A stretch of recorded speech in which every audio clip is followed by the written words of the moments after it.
అందరికీ నమస్కారం. Welcome back to my channel. ఈరోజు వీడియోలో 2024లో శ్రావణ మాసం అనేది ఎప్పుడు ప్రారంభమైంది, ఎప్పుడు ముగుస్తుంది, వాటి తేదీలను ఈ వీడియోలో మీ అందరికీ తెలియజేయబోతున్నాను.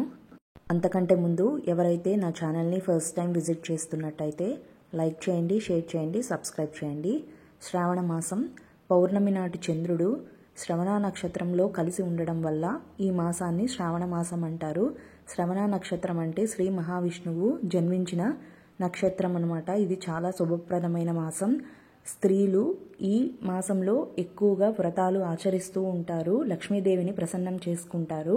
అలాంటి ఈ శ్రావణ మాసం 2024లో ఎప్పుడు ప్రారంభమైంది అంటే ఆగస్ట్ 5 సోమవారం శ్రావణ శుక్ల పాడ్యమితో ప్రారంభమవుతుంది. ఎప్పుడు ముగుస్తుంది అంటే సెప్టెంబర్ 3 మంగళవారం అమావాస్యతో ముగుస్తుంది. ఇలాంటి పండగలు వాటి తేదీలు కావాలి అనుకుంటే ఒకసారి నా ఛానల్లోకి వెళ్ళి విజిట్ చేయండి. మీకు గనక నచ్చితే సబ్స్క్రైబ్ చేసుకోండి. ఈ వీడియో గనక మీకు నచ్చితే లైక్ చేయండి, షేర్ చేయండి, సబ్స్క్రైబ్ చేయండి. Thanks for watching.